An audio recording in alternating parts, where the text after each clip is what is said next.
Hello, White Sox fans, and welcome to another edition of the FutureSox podcast. My name is Ian Eskridge. Joining me, as always, is James Fox. And also tonight we have with us from the wonderful state of North Carolina, Triple A Jeff. How are you doing, gentlemen? Doing great, Ian. And let's start the show by wishing you a belated happy birthday. Oh, well, thank you. Appreciate it. Just Yeah, that's good. hung out and had some cake, and that was pretty much about it. Watched a bunch of baseball. So Sounds pretty like a decent great day. day. Yeah. Yeah, we had a Sunday night wedding in Oswego, and there were horses. So Oh, that's good. yeah, Huh. it was like a farm or something. Whatever. You walk out though, and it's like, oh, horses. like, Get a nice wedding horse ride. yeah. No, Mhm. there was a cat, like a barn cat, at the ceremony though. It was great. A Like barn cat. like it walked by. Like they said, they're like, oh, there's a cat back here, just FYI. And then it was like pretty funny because like where I was sitting, I'm like, holy cow, there's the cat, and it like walked by like as they were, and it was very non-traditional, whatever, like 15 minutes or whatever. But I'm like, hey, there's the cat. Awesome. I like barn cats. That sounds good. It's like a minor league team name. Yeah, actually, it probably should be. I bet you if it hasn't been, it will be. There will be a barn cats somewhere. What a great way to bring it back to baseball.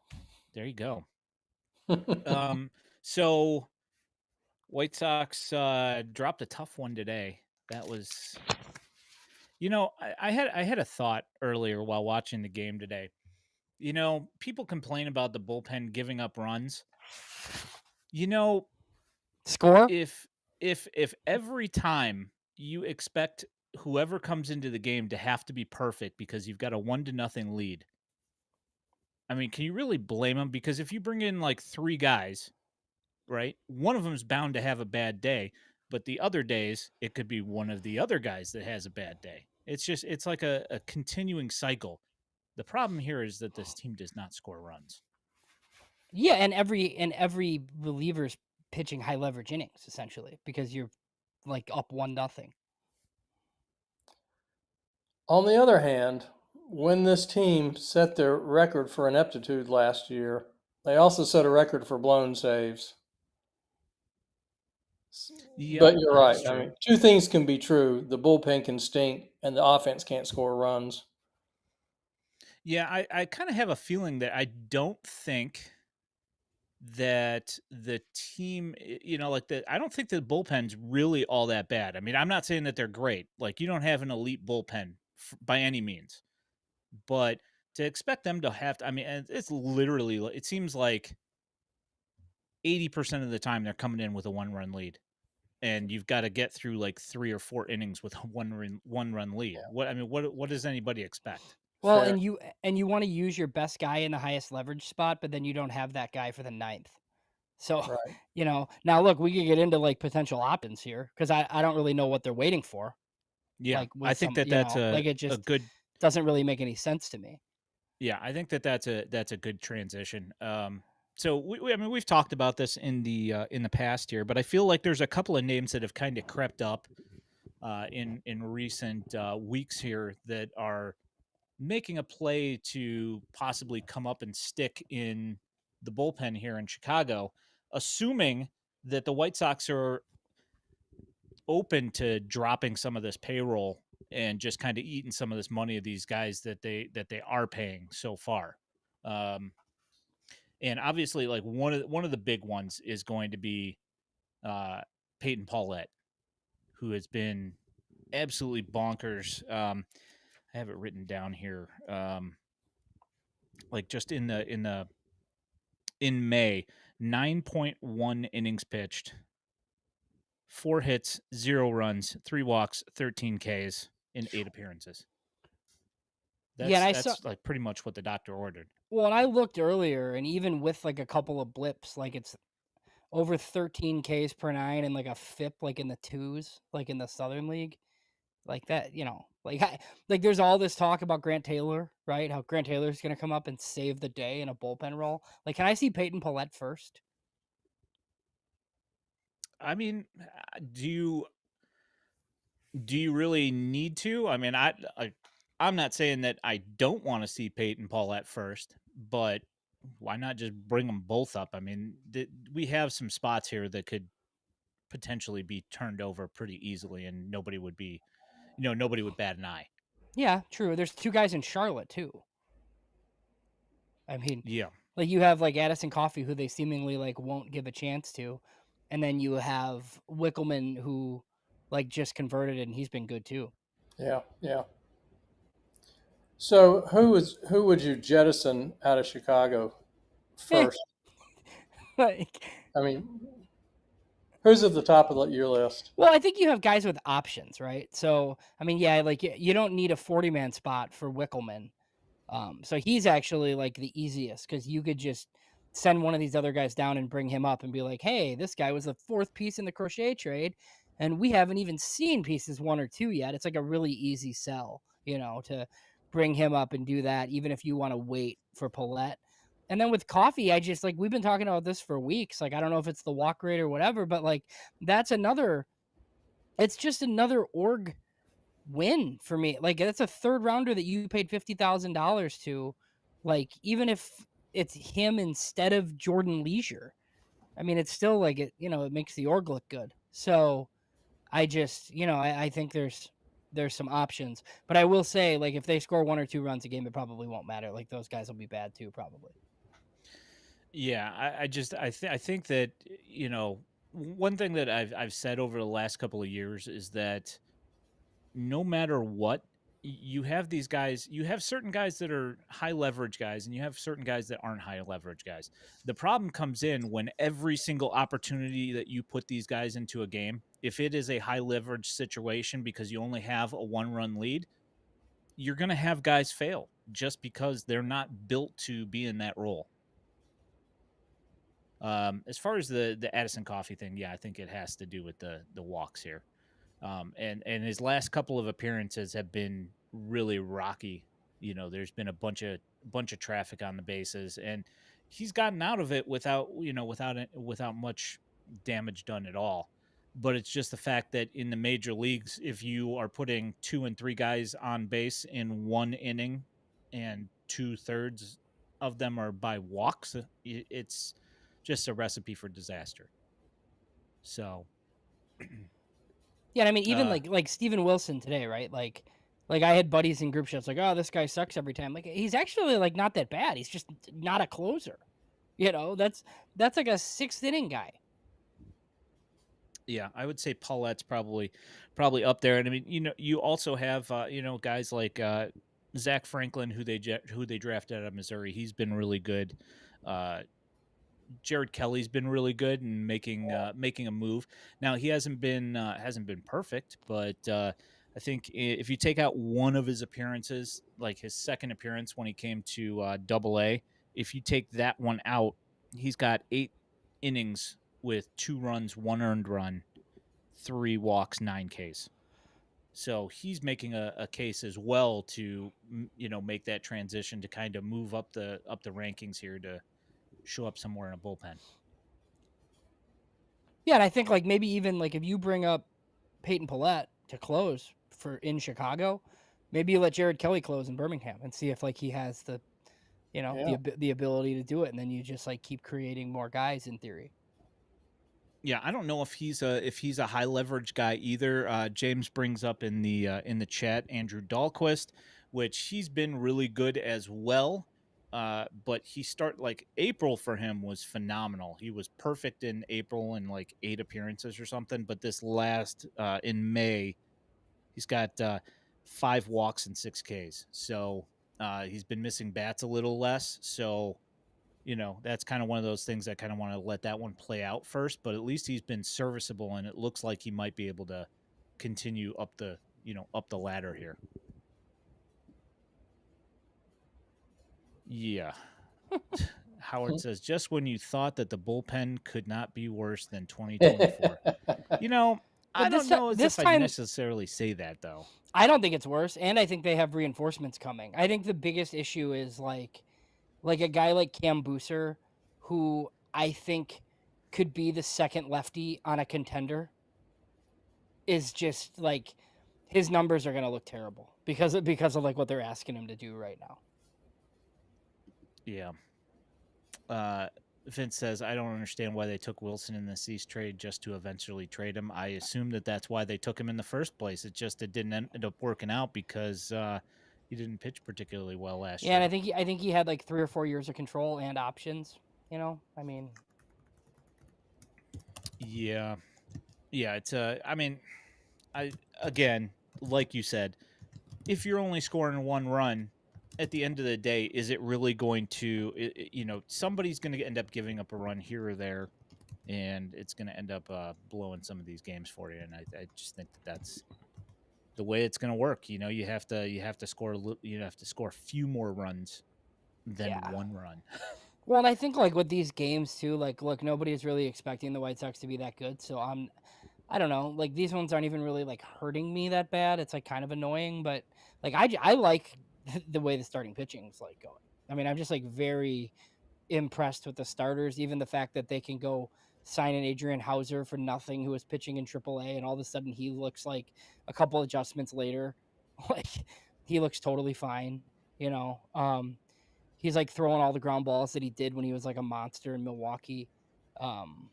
So, those types of things, and then you'll win, enough like when you score because because your starting pitching's pretty good, but you're going to lose most of the time if you turn it over to the bullpen, like to get 9 to 12 outs.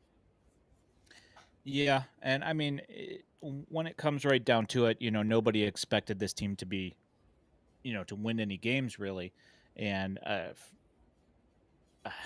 they've got just as many wins or more wins than Baltimore. Yeah, it's insane. Which who had that? Who had that on the scorecard for this year? That's pretty bonkers. So here's an interesting idea. What do you think about turning around and trading Hauser right now? Yeah, like tomorrow. Yeah, I mean, is he going to have any higher value this year than this week? Well, if he stays decent, they'll move him in July. Like, Yeah, in July. I don't. I understand why you trade in at the in July because you can just get a king's ransom for people. But my gosh, there are so many teams that could use a guy like Hauser right now or Talkman right now. It's and I just like everyone else in the room would love to see some roster spots open up. yeah, I just think if it's not him, you're starting Owen White or somebody like instead. It just Well, that's I the don't, trade-off. or That's the because I trade-off. don't, because the other one, what they have Bryce Wilson, who I kind of like better in the bullpen. You could jettison him too for all I care. Like I mean, if it means like Coffee or Paulette or whatever, like he can go too. Yeah, I mean, we'll see. I mean, look, we're not that far from trade activity, I feel like. Hope so. So Vince asks, is it Bannister that's working magic with Hauser? I thought he had worked on something before he signed. Yeah, That's it what was I like had thought. his last 3 starts. Was he in Round Rock? Yeah, I think so. So his last 3 starts with Texas were like really good to the point where like something clicked, like something happened, and then he had like an opt out. Texas wasn't ready to add him, and he basically forced his release and signed with the White Sox like immediately. So no, Yeah. I mean they figured out something there, which is interesting because Texas is like not known for developing pitching. I mean their big league pitching coach is Mike Maddox, but they've had a tough time developing pitchers. Yeah. Have you seen? Speaking of trade talk here, Yeah, you seen I that? saw that. I checked on it. I heard it wasn't true, but Okay. I mean, so here's the thing. So somebody, one of the Twitter accounts tweeted out Matt Dice to the Padres, and it was a really obscure like Padres international second base type. That was like the rumor. So I'm like, well, this actually might be true because it's a super obscure return, right? So I'm like, oh, that might be. But then I asked a couple people about it and was told no. So, but I mean, it would make sense. Like if they have Corey Lee ready to come back and whatever they feel like doing with Teel. Like, I feel like, if they traded Matt Thaiss any day now, I wouldn't really be that surprised by it. So, yeah, and we know that there is a catching crisis coming here with roster spots because Corey Lee is going to be back any day now. You don't want to send Caro down because if you look, his at bats are professional and he's been one of your best. Not average wise, he's been okay as of late. Last 2 weeks he's kind of Mm-hmm. been a little bit on the downside, but his at bats are still really good. So you don't want to. I would think that you wouldn't want to send him back down. And then you've got Teel knocking on the door with he's hitting 20 of the last 21 games, and his average has gone through the roof here as of late. So they're gonna Yeah. have to do something with Lee or Thaiss, one or the other. Well, so one thing that I think, and then one thing that I heard. So I think Corey Lee like might end up just getting optioned and staying in Charlotte, unless they do something else with the roster and carry 3 catchers. That, like, I thought he was going to be the move when they decided to send down both first basemen. So if Lee returns, I don't think they'll send Caro down. I think they'll find a way to carry all 3. With Teel, like, I had kind of heard that they wanted Teel to get a full season in Charlotte to work on defense, and he hadn't played that much in Triple A. And obviously, like, he's tearing the cover off the ball, right? But I do think there's like some outside factors with Teel. This team, I think, would really like for him to be like Rookie of the Year eligible in 2026 if possible.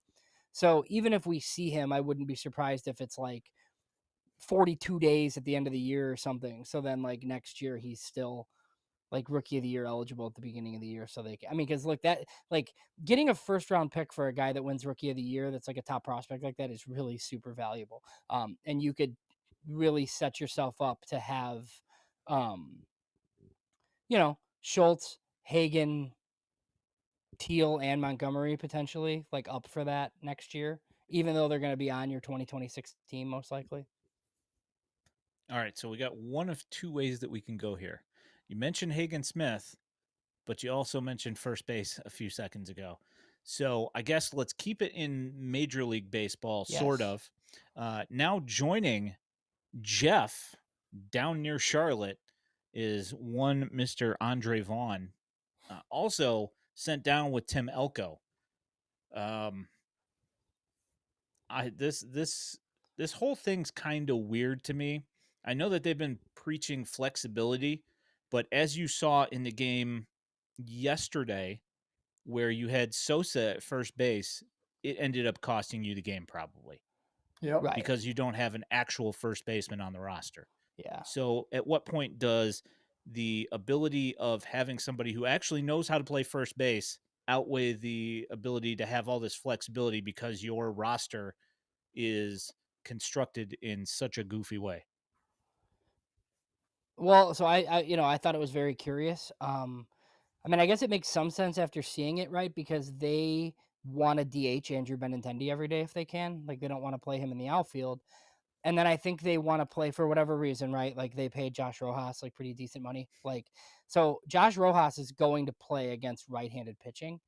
Vargas is going to play against everybody, right? And Sosa's definitely playing against lefties. So, my guess is they sent Tim Elko down like with a plan, something, work on this and this, like, you'll be back type of thing. There was a question about Vaughn. Like, look, I think they'd love for Vaughn to go down and rake so they could try to trade him.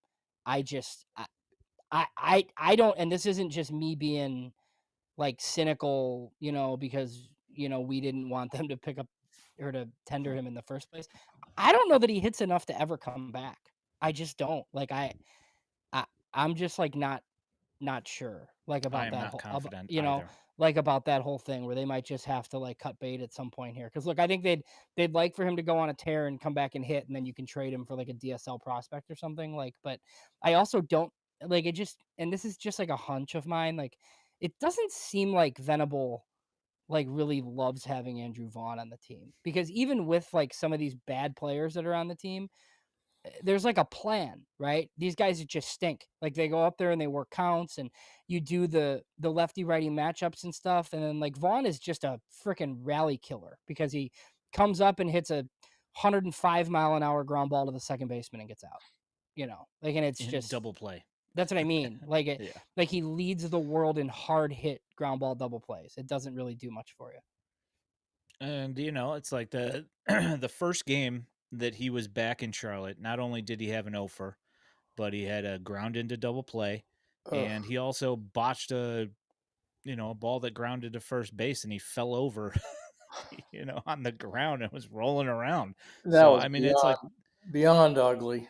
Ugh. it's just more of the same. It doesn't matter where he is, like which affiliate he's playing for. They could send him down to Kannapolis and he would still be bad at defense, still be bad at base running. He just might hit a little bit more. That's about it. Is it out of the question to think that, Colson went to Arizona and Ryan Fuller was able to apparently fix him? What about sending Vaughn? Because I mean, I'm it not, can't hurt, right? I guess a weekend is not much to go on, but Vaughn he looks so lost.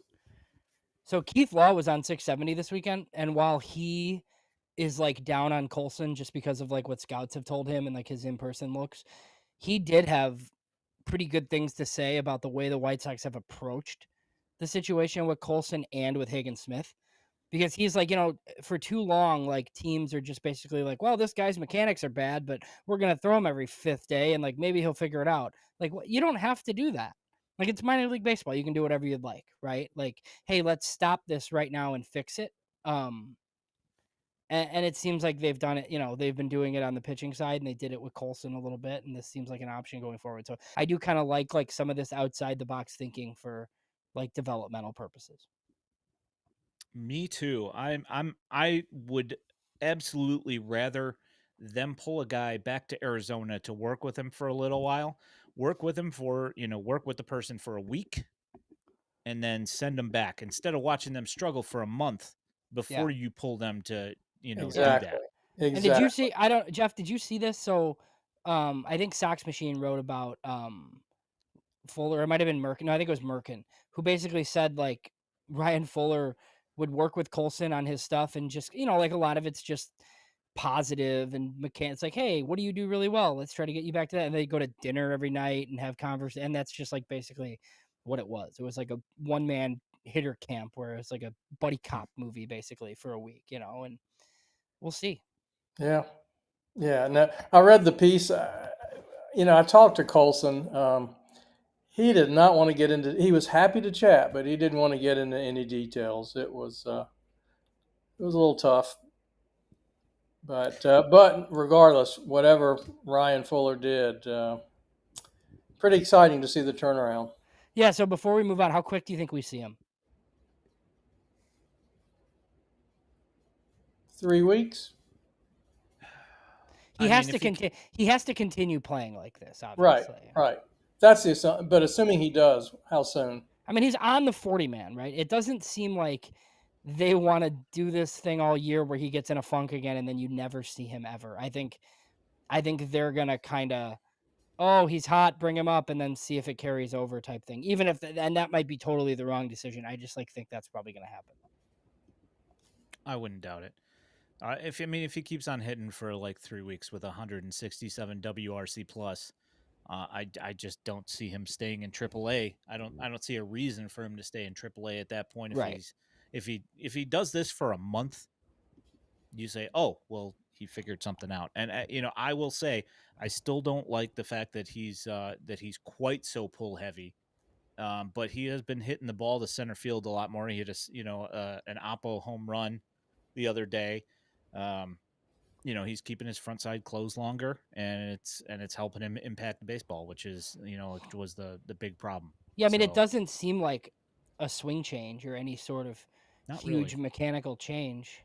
I mean, he's a little bit more on playing through the zone, but I don't think it was like anything huge. Like there's no like earth shattering. Oh, look at that! Like they did Right. this. Right. I mean, I saw like right out of the gate, somebody was like, "Oh, well, it looks like his hands are like way higher," and I was like, "Yeah." And you watch like 2 at bats later, and it looks just like exactly how it did. So, um, oh, and this, like, So he's the second player this year. Jeff, are you a fantasy baseball guy? Oh yeah.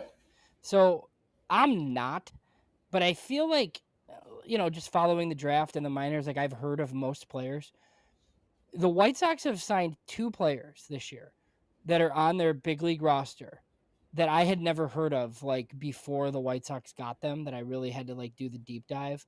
On Vinny Capra and then Joshua Palacios. Like apparently Josh Palacios was like a 4th rounder out of Auburn like years ago, and he's 29 now. Like I didn't know Joshua Palacios existed, and he's actually like been kind of okay, but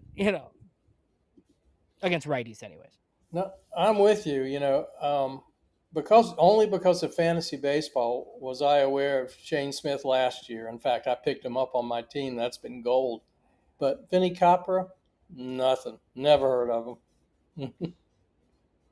yeah, he's. I mean, he hit well at one point, but he's past that point. I don't know how you justify signing a guy that's batting 074, even if he is friends with Walker McKinven. Yeah, and I think it was kind of like, Amaya couldn't hit it all and was great at shortstop.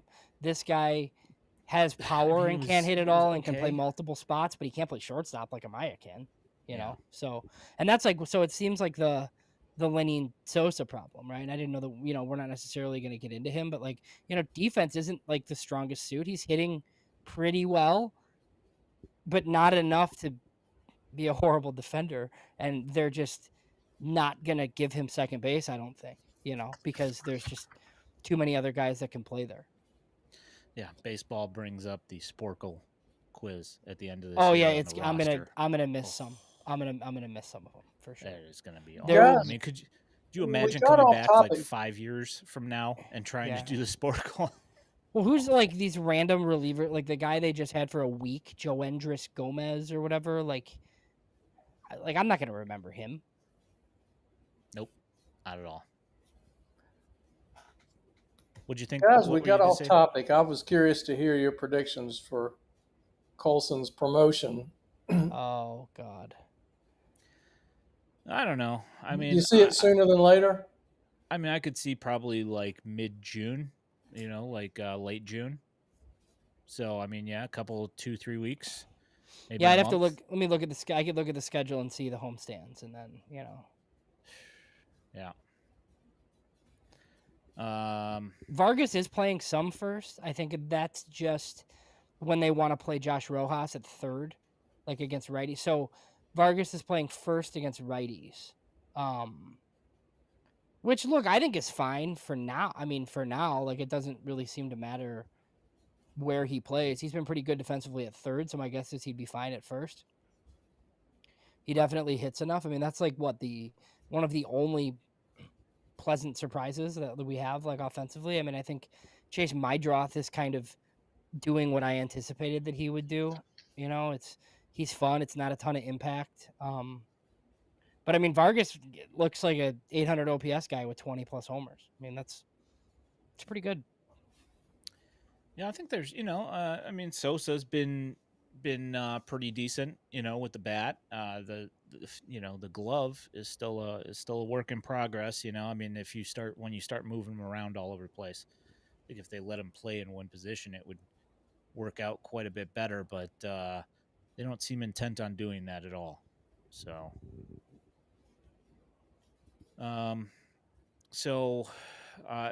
back to the first base thing. What are the White Sox going to do here with first base? I mean, are you just expecting to see Vargas and Sosa flopping off, but over there? Jeff, what do you think, man? I mean, I think Elko will be back at some point. I think the biggest problem is not having DH available really, because they have 6 outfielders on their team and they don't want to play Benintendi in the field because he's bad. So if he's the DH, that really takes the spot away. I don't know how it's going to happen, but I remain optimistic and believe that Elko is going to be back very soon, sooner than later. And I think the only thing that can complicate that is if Vaughn starts hitting, and I think that's a long shot. It looks like a long shot right now. Well, I mean, for the longest time, he's been mostly a singles merchant. So, I mean, I don't see him impacting the baseball like Elko does ever. And So, yeah, Elko might not be hitting 200, but this is the team that's what 28th in home runs in the major leagues, and he hit 3 home runs already. in like 30 at bats or something. Yeah, I think there's something to be said for a home run every 10 at bats, even if the other 9 are strikeouts. Yeah, and I was looking at Nick Kurtz, who's quite considerably younger than Tim Elko, but he's at like 120 at bats, and I want to say that Elko was like well on pace to surpass him if he kept at the same rate for home runs, because I think Kurtz had like 5, and he was only hitting like 230. So I mean, he was only hitting like 60 points higher than Elko, but he had time to kind of assimilate into the league a little bit more. So I kind of have a feeling that if Elko stuck, that his average would at least go up another 50, 60 points at least, Mm-hmm. over 100 at bats anyway. But yeah, okay. Uncle Ted says Kurtz had 4 home runs last week. All right, Yeah. cool. Well, Elko had 2. So He has three, and he has 3 total in the big yeah. leagues, right? Yeah. Uh-huh. Yep. Yeah, Kurtz is a really good defensive first base. I mean, Yeah. Yeah. No, yeah. I mean, he's better at Elko than at first. I would rather have Nick Kurtz. That's not what I'm saying. I'm Yeah. just simply saying that it's not like, he wasn't providing anything. I kind of felt like he got the short end of the stick there. And it wasn't a surprise when they kept Vaughn, but when they sent Vaughn down as well, I was like, why did we send both down? That part I didn't get.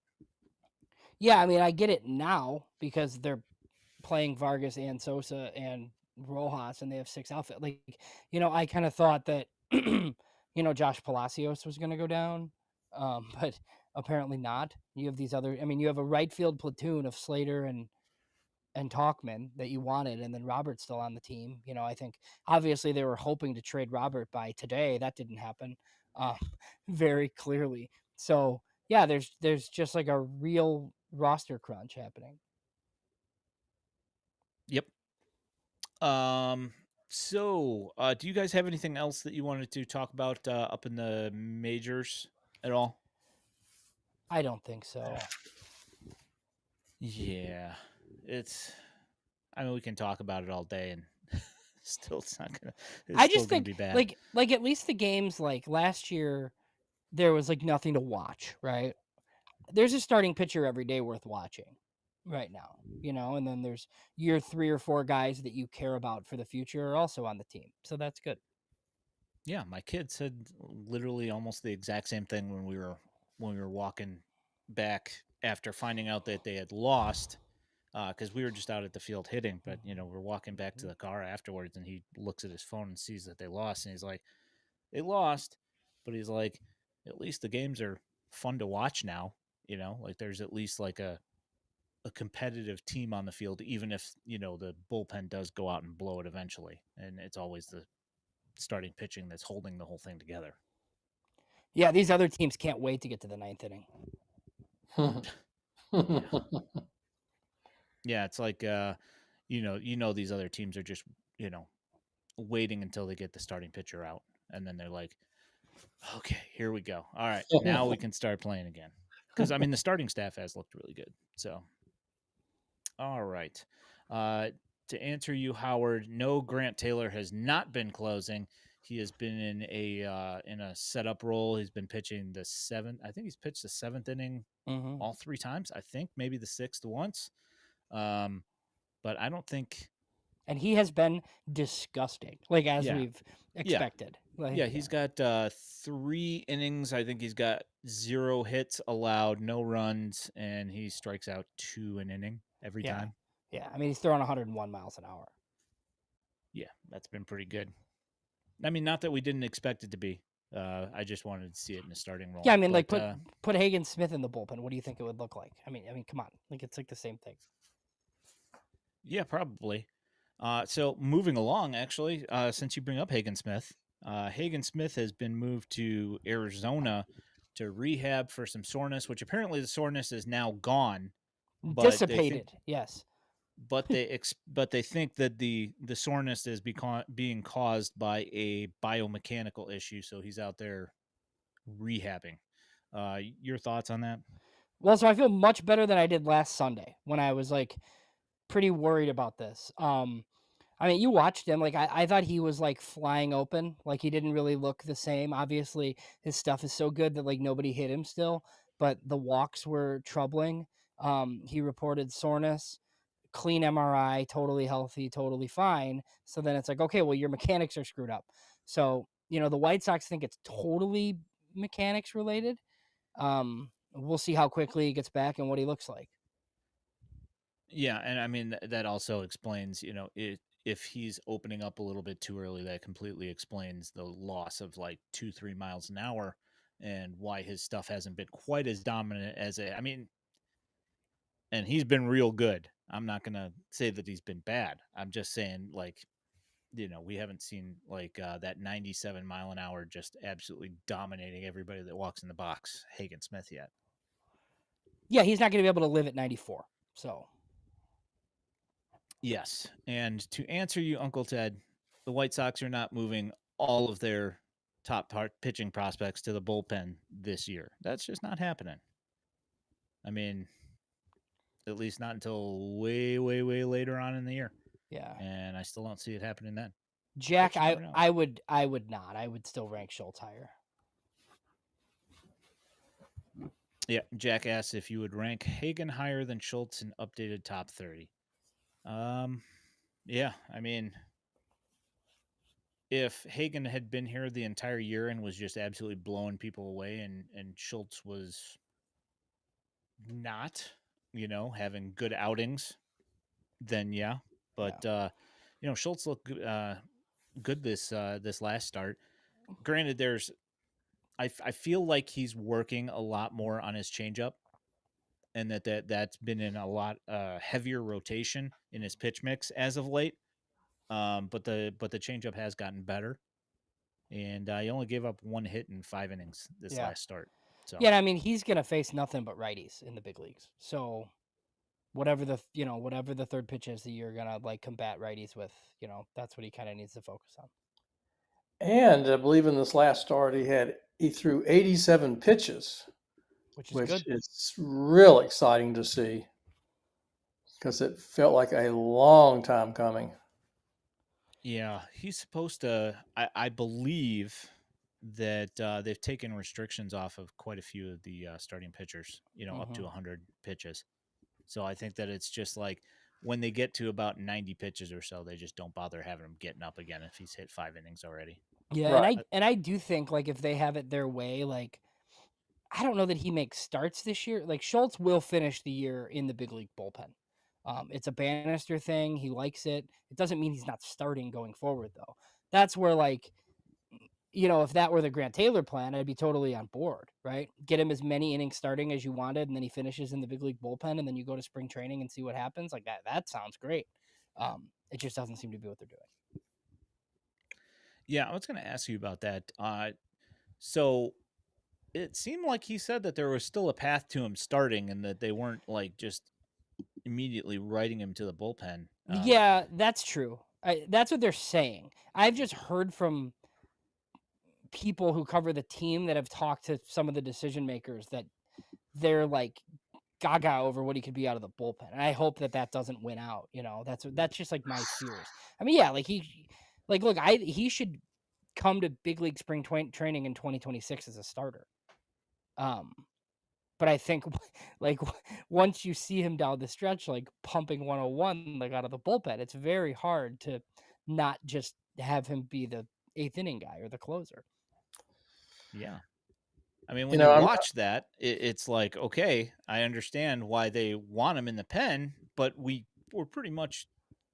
thought that's what was going to happen. So nobody's surprised that he's throwing Right. 100 Yeah. plus out of the bullpen. Well, and to me, so I guess the one thing for me is like if they feel like he's just not even that he can't hold up, right? But that it's gonna take so long to build enough innings that they want him in the big leagues now, and they're gonna try to do like a crochet thing somehow and not rule it out long term. Like I guess I could see that maybe. Where they're just like, this guy's too freaking good to like waste our time with him, like in Double A, like throwing 70 innings every year. So like I could see that. I just like wanted explained better. Yeah, that makes sense. I mean, essentially, he's following in the exact same path that Crochet was following in, that was what he had going on with college and whatever. I mean, minus the TJ, of course. Yeah, similar amount of innings too, I think, right? So yeah. So not too off here. Do you have something to say there, Jeff, that we cut you off? No, not at all. I share the same frustrations you guys do with Taylor. But your comparisons with Crochet at least give me some reason for optimism. That Well, I mean, it's Crochet was not a done basically just deal. like, I'm doing it. I'm going to start. If Right. you guys will let me do it, I'm going to do it. And then he showed everybody, Taylor So, strikes me as a guy with that mentality as well. So yeah. So here's the one weird thing I thought about Grant Taylor is like, last week he pitched 2 innings. So he had two appearances. So what's the difference? It's like, obviously, if you've got him throwing 2 innings out of the pen, what's the difference with him throwing 2 innings starting? yeah. Like I just Well, fine. are they trying to do something where it's clear? Because like he had a lot of walks like in the starting appearances, right? Like I don't know, like how much, like is it any? I haven't heard anything about like Paulette, right? Paulette would get too amped up and his stuff would get worse, and like it was just better for him to move to the pen, right? I haven't heard any of that type of stuff with Taylor. I don't know if they're just trying to. I don't know. I don't really. I mean, does he need to come in the 7th to prove that he could also do it in the big leagues, like to close out the year? I don't really know that. I don't either. When he was pitching in the Arizona Fall League, he walked a lot of guys, and that like pushed his pitch counts up pretty quickly out there. So he would only end up getting 2 innings in because he would end up walking like 3 or 4 guys. But I don't remember that from this year. So far, even when he was starting, and I'm going to bring up his game log right now just to double check that I'm not going bonkers here. For Taylor? Yeah. Yeah. Yeah, I mean, he had 4 walks in 1 start. In his second start, he had 4 walks. Other than that, it's like 2 walks. He hasn't walked a guy in May, and that includes 2 starts. So like he wasn't walking that many guys. I guess they just, I don't see the thing either. Is like if he knows he's only pitching 2 innings, just go out there and throw 101. If you want to see what he's going to look like out of the pen, right, but start him and do it exactly. Yeah, right. What's the difference? But anyway, that is the way that is going. So we are 45 minutes into this here stream. Do you want to just go ahead and start running through some of the minor league stuff going on here in the last week, because there's been a lot of developments this last week. Yeah, and as Jeff said, like we can't. I don't think we can start with Charlotte because we're gonna take too long. So end with them. That's probably a good point. So Jeff. Yes, sir. The Kannapolis Cannonballers. I think they took 4 out of 6 this week. Does that sound right? Sounds right. I think it was 4 out of 6. Your thoughts on the past week down there in Kannapolis?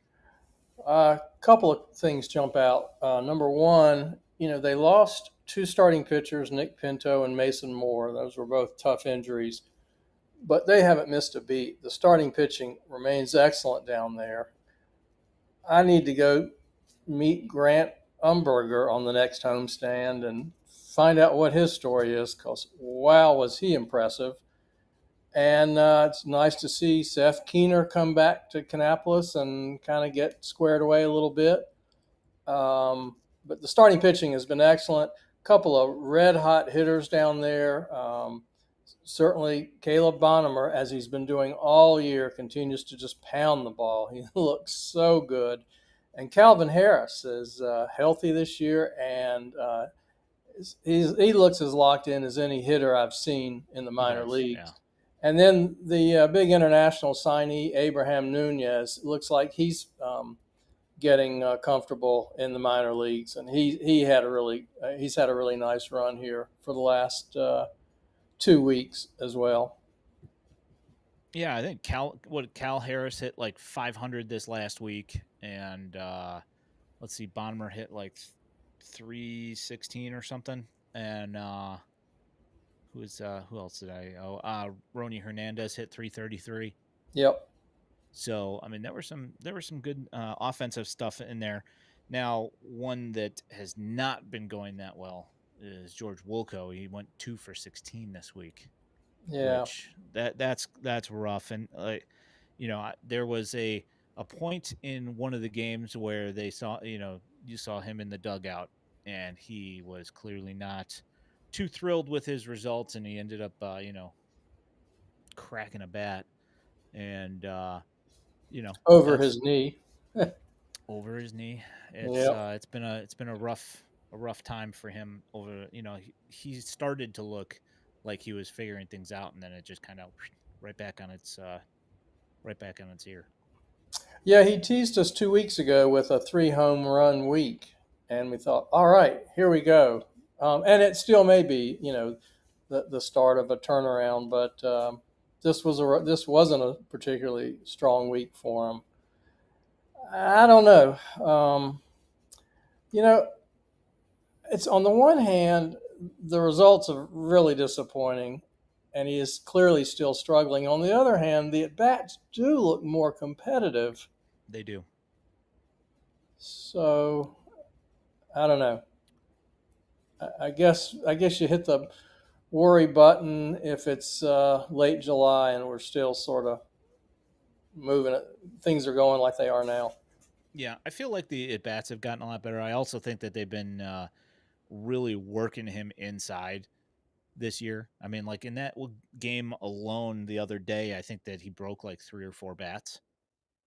So I mean, yeah, it's been tough for him, and I get it. Let's just hope that he starts, I don't know, possibly laying off of those pitches and not even swinging at them, and try and get something out over the plate. Because when he goes to, when he starts hitting the ball to center field, the at bats he started putting together like complete games instead of just an at bat here and there. So yes, absolutely. Is Mogollon still in Kannapolis too, right? He is. He was on the IL for a while. That's right, because he still has the same like 171 WRC plus like in low A. Same with Bonham, 150 WRC plus in low A as a 19-year-old. Pretty good. Yeah, Mogollon fouled a ball off of his heel. Oh yeah, that's right. So heels take, they can take anywhere from like 2 weeks to like 2 months to heal. Like those bruises just do not go away for whatever reason. So, who knows when he'll come back. Unfortunate. Quite a double play combination, huh? Mogollon and Bonham. Yep. Yeah. So we've got questions here. Do we know when Albertus is in Kanny? I don't think we do. I don't think he's played in Arizona yet. Okay. I keep checking to see if like there's a I mean, he's listed on that team as like on a rehab assignment, but he hasn't played. Right. Okay. All right. Well, there's that. So 2 interesting guys, both bullpen guys that I wanted to bring up just because I find them interesting. Jack Young, 13 innings, 5 hits, no runs. And his nickname's the Chicken Man. Like, I don't know how much better it gets than that. But Carlton Perkins, I have been known to disparage Mr. Perkins when I saw him come into a game, but he's made me shut my mouth. 8.2 innings, 2 hits, 1 run. Looked really good in his last in the entire month of May. So Yeah, it's interesting. You guys were talking about the problem with having to turn to three relievers in the major leagues, and one of them's invariably not going to have it. Well, if you've got a game in the minor leagues where you only use three relievers, it's been a good game because yeah, typically you're going to see 4 or 5 guys roll through there with your starters going 3 or 4 innings. Um, but the pen has been much improved in Kannapolis with Young, with Perkins, with Sims, Paddock. A lot of these guys are starting to really look much improved. And yeah, yeah. Hale Sims has put together some really good outings as well. Yeah, I think he had like 2 that he had like where he gave up a couple of runs, and that's kind of torpedoed his ERA. But I mean, he's put together a bunch of good appearances as well. yeah, yeah. So So you ready to move to Winston Salem here? absolutely, All right. So number one story in Winston Salem, Braden Montgomery, no matter what. yep. Uh, so the entire team got their butts beat in Brooklyn, and there was no offense. This week they kind of came back a little bit. There was a little bit there, but Montgomery, despite having a walk off that was a lot of fun, yet he still, he went 5 for 24 this week. So, are we seeing like an adjustment period here? Have you heard anything? You've seen anything? Unfortunately, there was so much excitement in Charlotte. I did not make it up to Winston this week for the homestand, so it'll probably won't be another 2 weeks till I get up there. Um, but anybody can have a rough 5 out of 24 stretch. He just has no protection in that lineup right now. And we knew this team. This team does not have the big names like there are in Kannapolis and Charlotte and Birmingham. So he still looks terrific, and his year-to-date numbers are off the charts. Yeah, He's a stud. Yeah, and even Ian, you thought like I know you were the guy who thought the Dash were going to be a little bit sneaky, and they were, but those guys are now in Birmingham. So like I think like Galaney and Connor and having like some of those, just like college bats there probably made the team a little bit better, even though they weren't prospects. But now I think both of those guys are in Birmingham, right? Galaney and yeah, Caden Connor. So And yeah, Antonacci's hurt, yeah, and with him you not take being a there, guy so with a 400 OBP off, away from the top of your lineup. yeah. And I I think was. Gerald Perez wasn't he hurt as well? I believe. He's playing. He's just Is he he hasn't been hitting a whole lot. I mean, he had a couple of big hits when it mattered, right? but he just the average has been dipping since Brooklyn. Basically, it's like they went to Brooklyn, and it was like the entire offense just kind of yeah. nosedived a little bit. I'm really curious to see how they approach Braden. Keith Law talked about it this weekend too, like on the radio, like he's just gushing over Braden Montgomery and how good he was. He thought he was a top 5 pick in the in last year's draft, like obviously before he got hurt. He basically he was a little dismissive of Kannapolis because he was like I think that guy's an all-star. That's what he should do there, type thing. Like get him to Birmingham so we can find out. Was basically the tenor of the conversation. But I'm just curious to see how long he's in high A for. Yeah, Yeah, I think you could make an argument either way that he stays a while because he hasn't played that much competitive ball in the last year. On the other hand, he's not looking too challenged, except for maybe this last week. yeah. I think it would open it up for a lot for him if he had somebody like Antonacci back in the lineup. I feel like he was kind of the one who kind of drove the entire offense, always on base and kind of helped everything move along, put pressure on the pitchers. And I feel without having him there and with Perez and McConnell both not having, Yep. fantastic weeks this week, that it really kind of put most of the onus on Montgomery to do everything, and it just didn't it didn't pan out. He hitting line drives, but that's about it. Ian, look at this from Vince. It's the best. The Angels would have Would have absolutely called him called up. up Braden Montgomery. He would be playing right field right now. So good. He would definitely be in Triple A for the Angels, that's for sure. Jamie, which older guys do you mean?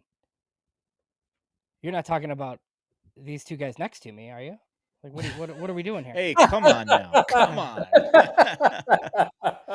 Wow. That's Catching mean, strays Jamie. over here. No, I think it's in Jeez reference to. I think I called Galaney and Caden Connor old. Yeah, probably No, Elko I as mean, well. I just mean like these day 3 guys who spend 4+ years in college and then, they tear up Kannapolis like as they should, and then like oftentimes they go to Birmingham and like prove to be org players in most cases. But Tim Elko made it. Like it's not every time. It's just there's a reason why some of these guys like don't rank on prospect lists. Yes, despite every effort from the front office, Tim Elko still managed to get called. He did. He made it in spite of them. Yes. So, guys, in Winston-Salem, real quick, Christian Opper did not make his last start because they said load management. Yeah. And so I am going to be paying close attention this week to hope he's back out on the mound. And it's not one of those general soreness things that turns into 6 weeks. Yes, let's hope it general soreness does not turn to his friend major surgery. Right, exactly. Like these things would be so much easier to understand if we knew what the innings like limits were. Like how many innings, what's the target for Opper this year, right? If you gave me that number, then I'd probably understand a little bit better. Right. But what's he, like 25 so far on the season? I mean, yeah, but he hasn't really pitched at all. Like, as he pitched at JUCO, he pitched at Wisconsin high school, then JUCO, then whatever he threw last year. So I'm thinking it's 70 tops probably. Yeah. Yeah, that would make sense. Yeah, so I don't know. We'll see what happens. That rotation has been it's been an adventure this year already. Yeah. You got Keener already down in Kannapolis, and I would not be surprised if Peppers is, on his way to Kannapolis as well to figure out what he's got going on as well, because he's been all over the place as well. So yeah. Yeah, Lucas Gordon is continuing to be a pleasant surprise. Tanner McDougal is, man, that guy's got impressive stuff. I've seen him 2 or 3 really times does. this year. He looks so tantalizingly close to figuring it out. Yep. Yeah, that's exactly what I said, is that, it's like you can see the improvements, and it's not like, it's not like he turned into an ace overnight or anything like that, but you can see it's baby steps, figuring out like one thing here and there that are helping him to advance how things going. His starts are lasting longer for the most part. He did have a 2-inning start last time, but he only ended up giving up 1 run, and he avoided the big inning, Right. which is like the big thing for him, is avoiding the innings that turn into like those 5-6 run backbreakers. He's not having those as much this season. Like, I think he's had like 1 really bad inning, and that's about it. Right. So. And the calculus for him is just different than it is for like a Grant Taylor. I mean, you pay Tanner McDougal $850K or whatever it was out of high school because it's like a big arm, and he's already, he had a Tommy John surgery, and I just, a lot of people project him as a reliever ultimately. But if you send him out for an inning at a time and tell him to max out, I mean, he's nasty. I mean, he's just totally, like we're talking about Peyton Pallette and Grant Taylor and all these guys. Like, if you told me that guy was the closer in 2 years, like I'd believe that too. Yeah, absolutely. 100%. Yeah, he's hitting 100.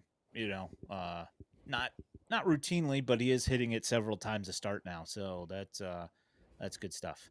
A couple questions here. Good. Adrian, how has Zavala looked? He had probably 2 good weeks in a row where I felt like he was building something, and then this last week, and he was like one of the ones I think in Brooklyn that was actually getting some base hits, and then just this last week it was like, not much happened offensively for pretty much anybody really. So he had a double that ended up being the run that scored when Braden Montgomery hit the walk-off. So there's that. But, pretty slow week offensively. Have you guys seen Phil Fox pitch in Winston-Salem? So he's like Yes. a 2 FIP guy with an ERA in the mid 4s and averaging like 12 strikeouts per 9. Elijah was telling me that I should pay a little closer attention to him, that he has been looking really good. Ian, have you seen him much? I saw him pitch 1 inning, and he actually ended up getting the loss in that game. It was he pitched the 5th and the 6th. I mean, he didn't pitch bad. He only gave up 2 hits and a walk in 2 innings. He struck out 2 and gave up a run. I mean, it wasn't bad. It's one of those things that when you jump between levels, I need to see at least a few appearances before I say this guy is this or this guy is that. I mean, need to see him against several different lineups. I feel before I make any statements on that. But he's pretty nasty for sure. Yeah, they liked him out of last year's draft. Talking about the flat fastball that he throws. Sounds good, Howard. We'll work it out. He's Eric getting McAtee. Howard. He's getting his own show soon. I mean, come on. No, I don't know. Eric McAtee. I think he pitched once this week, and I feel like he gave up a run in an inning. And Morris Austin, he ended up. I think he pitched the last inning the other night and ended up having a decent outing as well. I was actually kind of surprised that Morris Austin got promoted over Jack Young. That one was kind of a little weird, considering that Jack Young doesn't give up anything. Yeah, I agree. And he was a draft pick. Yeah, and that as well. Yeah, it was kind of weird. Why does Weston Eberle move levels so much? Well, I don't know. If we can get him in a bat in Kannapolis this year, he'll have him in all 4 affiliates. Because that would be amazing. Have you ever heard? Wild? Have you ever heard of Daniel Milwee? Yes, Daniel Milwee. That's why. Because Weston Eberle will be the Cannonballers bench coach in 3 years. That's why. It's like, hey, this guy's down. Like, I need you to come down to here. Okay, cool. Like, he's just a traveling org catcher. I can see Weston and Cal Harris swapping positions, swapping cities here pretty soon. Yeah, I mean, even if it's only for 1 game, just so he could get all 4 affiliates in 1 year, that'd be great. Yeah. You got anything else in Winston-Salem? Nope. All right, so there have been a bunch of questions and people asking us to talk about Oscar Colas. Please. Wasn't Double A for a little bit. Ken Williams is like a secret advisor in LA. I'm convinced. Yeah, well, hopefully he enjoys his time with the Angels organization. With how they operate, he'll probably be in. I think he's in Double A for them. But yeah, he's on the Trash Pandas. Okay. So I have a lot of questions for you guys regarding the Charlotte roster. All right. Well, let's just. I'm just gonna bust through this really quick. Jacob Gonzalez had a good week. Batted. He was 7 for 23, hit 3 home runs, had 5 RBIs. Is it the first week with the torpedo bat? I think it's the second week. Last week he hit pretty well. So I think that it, and whether or not it's a placebo effect, that I have no idea. Like, I don't know if it's actually like really making that much of a big deal, but I do know with the way that it's weighted, that it, with them dropping the weight down on the barrel, that it does make it faster through the zone a little bit. So maybe that's the change that he needs. I don't know. Yeah, and I mean, look, If Jacob Gonzalez hits at all, he's going to be in the big leagues because he can play defense. Yeah, that's true. But and he plays shortstop and second base, and everybody that the White Sox have been getting is a second baseman or a Right. shortstop. Can he be Vinny Capra? He could probably hit more than 074. I would think, possibly, maybe. I don't know. With the torpedo bat, yeah, sure, why not? He'll hit Yeah, 130. like Birmingham is still interesting for the same reasons. Like Noah Schultz had a great start the other day. It's all about innings for him, and I know Jeff kind of mentioned 80 pitches. Like if he's consistently throwing 5 innings, like I think Noah Schultz is going to be fine. We're obviously monitoring Hagen's return, and then you have Grant Taylor and Paulette and Jared Kelly in that bullpen. So they don't hit much, but they don't really have to all the time. Yeah. Oh, and on the news of them being more willing to fix guys and not let them just either drown or flail. They took Gil Luna out to Arizona as well to do biometrics work to try and sort out his stuff that he's got going on with his command. Because if you remember, when Gil Luna first got drafted and pitched for the Dash, he had something like 20 something innings or something like that without giving up a run. He was money, lights out, and then he got injured, and it just kind of all came off the rails. So hopefully they sort that out. And we're not at Charlotte yet, obviously, but Iriarte is in Arizona as well, doing the same thing. Yeah, I was wondering what's going on with him. Yep, yeah, he is in Arizona doing some biomechanical work. So, Jamie's asking, and this is no. Predict the Sox infield next year. Pass. That sounds like an awful, awful endeavor. Well, I think the first so Vargas, Colson, Montgomery, Mydroth, and Humpty Dumpty. Yeah, I mean, Pete Alonso, baby, let's go. No, I don't know. My guess is bad veteran first base DH type and Tim Elko. No, let's go ahead and take a catcher and put him at first base, or we'll take a second base or a third baseman or a shortstop and put them at first base because first base is easy. Tell them, Wash. Yeah. Yeah, I mean, like Teel and Caro will both be on the team, but I think they'd be more likely to DH one of them than play one of them at first. This is one thing that I also noticed, Jack. He says, looking at the clips, Gonzalez is pulling off the ball so much. I also kind of feel like I've noticed that that same thing where he's kind of pulling, where he's kind of leaning backwards when he's taking his swings.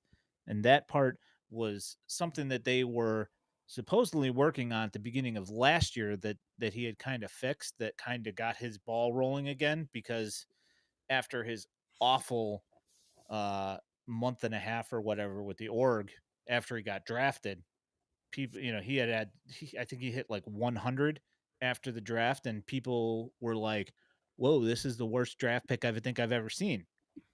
And so they worked on that, and it was like a little bit better last year, but I feel like I'm starting to see that kind of creep back into his swings a little bit, even though he has been hitting the ball a little bit more as of late. And I'd prefer he hit for power than be this, like, because he just like he's a tweener and gets stuck in between, and then he's doing nothing when he's trying to have this like all around game. If he walks and hits some homers and plays shortstop, that's probably the best outcome. So, we could pretend like Grant Taylor is the first round pick, but then you realize that they spent a first round pick on a closer if you do it that way. So that's really not much better. Well, I mean, was the I'm trying to remember dude from the Angels, Ben Joyce, was he first rounder? Second rounder. Okay. All right. My bad. But they, took him in the second round and just like rushed him to the big leagues, basically. The Sox have done it before, though. Royce Ring was a first rounder. Yes. He was a closer, Aaron Pareto was a closer. He just was masquerading as a starter and nobody told him. Yeah. Yeah, there's been a bit of that. All right, so the Charlotte Knights, yes. Yeah, let's move to the Knights and 167 WRC plus for Colson. It looks like possibly Ryan Fuller may have at least got to Colson enough that it has at least made him impact the ball a little bit more, at least. Yeah, it's not, his outs aren't strikeouts necessarily, you know, as much as it was. He's not as passive, I don't think. Yeah, I feel like he's got what, like a 20% K rate and like 10% walk rate, something like that. So, not bad. You can take that. So let's move on from. We talked about Colson earlier. So let's move on here, Jeff. Who else do you want to talk about that's doing things in Charlotte? Well, I got a couple of guys I wanted to ask you guys about. One is Brooks Baldwin, because, as I have said, I watch a lot of minor league games. I don't watch a lot of Sox games. I know his numbers were kind of underwhelming. I'm just curious what you see with him, because last weekend, my first live look at him in a long time, he looked phenomenal. Yeah, it might be a mental reset thing, possibly. Also, the main thing that he said that it was that he needed to work on some things defensively, especially. And full disclosures, like literally as soon as I got off of stream last week, I was talking to somebody that knows things and was talking about Brooks going down to Charlotte and was going to be there on Tuesday. And, echoing the same thing, saying that, it's a lot of defensive stuff that he's got to work on and hopefully get a mental reset on the bat, to get him back to impacting the baseball. And this week, if that's how he's going to be, that's good. Well, I do think Jeff, so like he was really good in the high minors, like with the bat, right? As a guy that we knew was gonna have to play all over, but he really didn't like play a ton of outfield. So then when he has the role that he has at the White Sox, he just, for him to be a big leaguer, he has to be able to play the outfield. And I love that they're playing him in center in Charlotte. I think that's great. Yeah. Yeah. Like I said, it was an impressive weekend for him. He took one ball over the center field wall, and then I think he had a 2-strike count, and he goes opposite field, right where the third baseman wasn't. It was such a great swing. Yeah. So, and he's getting, he's playing a lot of center field in Charlotte now. So excited. The other guy I want to ask about outfield down there. I'm sorry? I said they got a nice outfield down there now, where you got Fletcher, Baldwin, and Julks out there in the outfield. It's looked pretty good. Right. Yeah. And Deloach, he actually had a good week as your fourth outfielder. Yeah. Yep. The other guy I want to ask you about, have you watched much of Brian Ramos? Because it looks like he's hitting the ball a lot harder. He's finally looking like he's finally comfortable again. He opened the year in Arizona and was behind a little bit and looked rusty when he first got to Charlotte.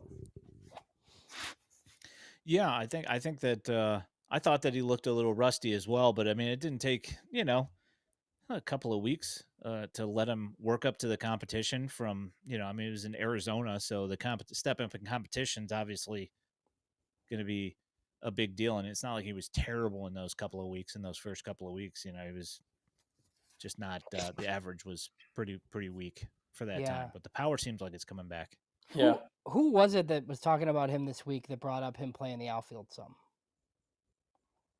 Somebody, a decision. It was Yanish or Fuller or somebody talked about how he was going to have to get some reps in the outfield just because, like Vargas is the third baseman, and you have all these first basemen, and he's on the 40-man. So, I think like having some left field utility would probably benefit him some. I'm just hoping that that Ramos's arm is indeed okay, because I think it was an elbow that he was having issues with, and it bothered him for over a year. He told me. Really? Yeah. So I watched a bunch of throws here in the last couple of games that have come in low. So hopefully it's just him working through, like getting his feel back for it, and not an actual physical issue. I'm hoping. Right.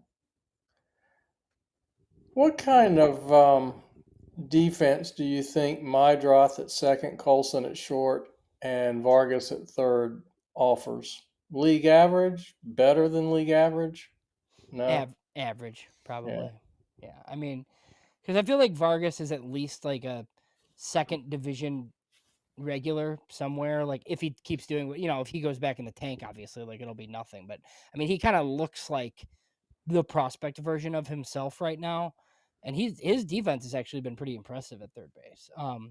I don't think Montgomery's ever going to be above average defensively at shortstop. I think he's probably, a lot of people think he can't play there. I think he'll ultimately be fine, but it doesn't mean you wouldn't move him if you got somebody stellar, And then Mydroth's probably a second baseman.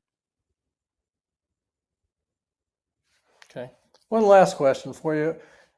When or does Jesse Schultz go to Chicago? So we just talked about this. So I think I'd have to look, like if he's on the 60-day, I'd have to look and see like when I don't think he has options. So Ian, you can talk and then let me look for something really quick. I mean, he's been pitching pretty well. Yep. I mean, he's given up a few runs and a few hits, but I mean nothing too bad. He's missed some bats. The strikeouts haven't really been as much as he did previously. But he's still feeling his way back from that whole thing. I think it's just going to take him a couple more starts to start building up. I think he was at I think he threw like 72 pitches the other day. So I think Nice. it's I mean, he's at a decent pitch count. I think it's just going to be one of those things. We'll see where.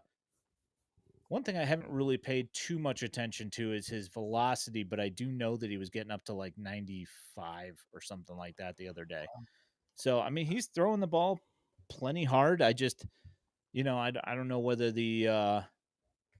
I guess I'd have to know what the plan was for him. I don't really know So what they think of doing with I him. mean, they kept him when they didn't have to. So Yeah. I think he's depth. So he does have minor league options. They will have to add him back to the 40-man whenever the 60-day stint is up, and then just option him most likely.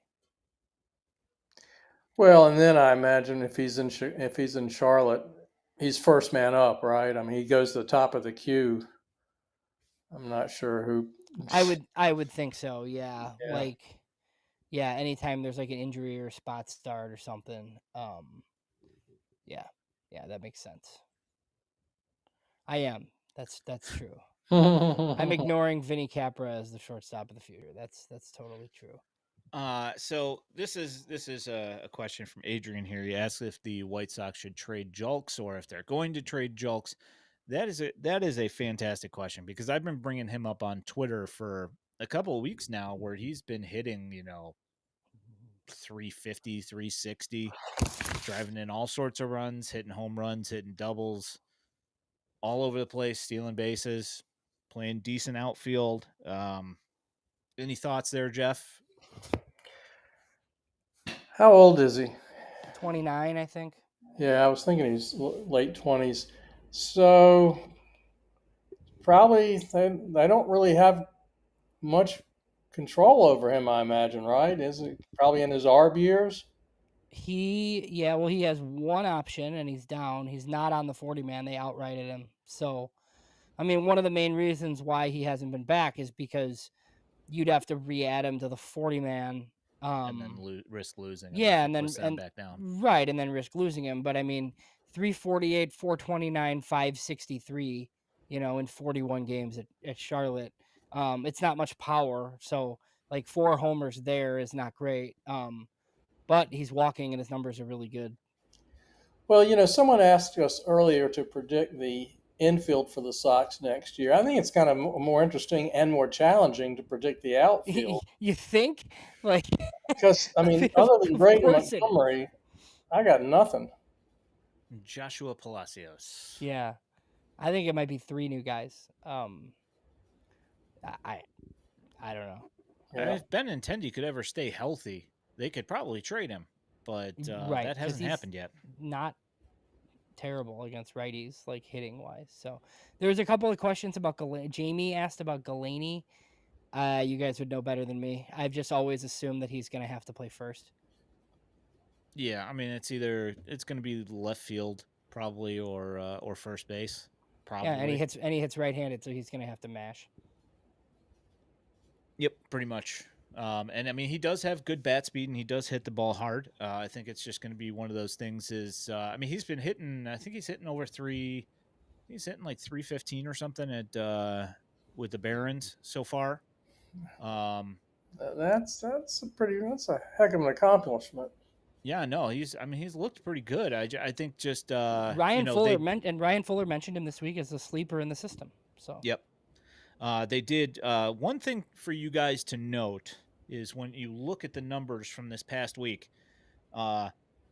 if you remember probably about a month ago, 3 weeks ago, the Barons played the Blue Wahoos.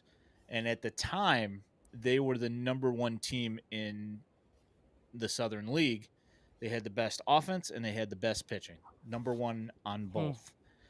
Their offense has been scuffling as of late, but they still have good pitching. And the Barons still managed to sweep them in 6 games this week. Ryan, what's that? I'm sorry. Nah, not a whole lot of big performances from anybody throughout the entire week, other than Gonzalez hit 3 home runs. But everybody was there. There would be like one guy who had a multi-hit game, like every game, and that was it. It was just timely hitting. That's what ended up winning them all 6 of those games. So anyway, yeah, what were you saying? I was just going to give you Ryan's stats. He's played 22 games in Birmingham. He's hitting 313 with 356 OBP, only 14 strikeouts. He didn't miss a beat coming up from Winston. And, he's not like this big lumbering first baseman, like Elko. I mean, there might be a shot he could be a corner outfielder. Yeah. No, I think that it's possible. I just, I haven't seen him do it enough to actually know whether or not it's a thing. Because Right. I think they usually, Caden Connor's a left fielder. Right. So when you have those two, you put Galaney at first base and you put Connor in left field because he's always been an outfielder and he plays first base out of necessity or whatever. So, you got anything else for Charlotte? Anything interesting that you noticed this past week? No, other than just I have a general comment that I need you guys to sort of bring me back down to earth, because after this past weekend, it is as fired up as I have ever been about White Sox prospects. I have been somewhat pessimistic much of the year, but this last weekend, watching Brooks Baldwin and Kyle Teel and a revitalized Colson and Ramos hit the ball hard, I'm thinking, you can squint a little bit and see a major league team here. Like I said, it's as optimistic as I have been ever in the last 3 years. Am I crazy? Yeah, that's fair. Am I crazy? Fair. I mean, when you look at the team that's been there for the last, I don't know, 5-6 years. I mean, we sat through that season where they went like 5 and what was it? It was like 10 and like 36 or something in the second half. I mean, that was the worst thing ever. I mean, they didn't have any pitching. They didn't have anybody that could hit either. Right. Yeah, they definitely have players in Charlotte right now, because even your maybe 4A veteran types, are playing really well in Jolks and Deloach and like some of those guys, like in addition to the prospects that are there. So that's good. And then Jeff, have you seen Wickelman in person out of the bullpen? I have not. I don't think I've seen him pitch yet. No. But I know his stats are great. He's done pretty well. Yeah, and one of his issues starting was always that he would like come back out and his stuff would be worse, like in the third inning or whatever. So he can be nasty in relief. I wouldn't be surprised if he's like one of the first ones that we see soon with all these guys we've been talking about. Yeah, if he can manage to cut down on his walks and That's land his it. curveball all the time, should be golden there, I would think. Yeah, But because even Paulette, like we'll see. Paulette and Taylor, right? We let off the show talking about like neither guy's on the 40 man. Wickelman is, so that that's an easier one. Right. Yeah, that would make sense. Well, I guess you have to assume that he could easily be the next reliever up when someone breaks. Or just because. Or just because why? Because we feel like it. Yeah. I'm trying to think here. I was going to mention something about Charlotte here that I was thinking about. Oh, I was talking to somebody, and a general complaint that I've heard from multiple people is that the mud that they're using for the baseballs there is affecting a lot of the pitchers, from what I'm understanding. Wow. That Isn't it the big league ball though? It is, yeah. But they're now this is, take it for what it's worth, just what I heard, that they were not happy with that it was being applied super early, so by the time they got the balls they were already dusty again. Huh. So and apparently this is multiple people saying that, so I don't know what the deal with that is, and also that when it gets on seams, apparently it makes the seams slippery, so you lose that grip that you're supposed to have from the seams is gone because that dustiness gets in there as well. So Interesting. You know and it's what? specific to there.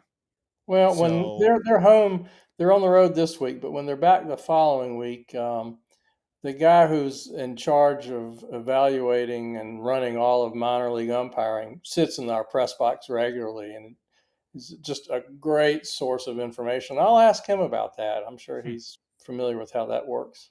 yeah, let me know. I'm curious. I'm Yeah, genuinely curious because like I know that they're very adamant about making sure that all that gets done before the game, but I don't know what the specific time limits on that is and why it seems to be an issue specifically in Charlotte. yeah, interesting. So It's funny. Of the hundreds of minor league baseball games I've seen, I've only seen baseballs getting rubbed up with mud once in my life. When you think, yeah, it's kind of it gets interesting, though. done in that secret room downstairs. Yeah, yeah, So yeah, I don't know. It's just something I heard. Interested to hear what you hear about it. If you are out on the field, ask somebody about it. Ask them what they have to say about it. I'm curious. yeah. Man, Sure. so anything else for you guys? You guys good? So just on the site, I released the Dominican Summer League preview, even though it doesn't open for a week. I think it's like June 2nd is their first game. I don't know for sure that the roster is updated, so I'll just go on and kind of update it as I see some more names.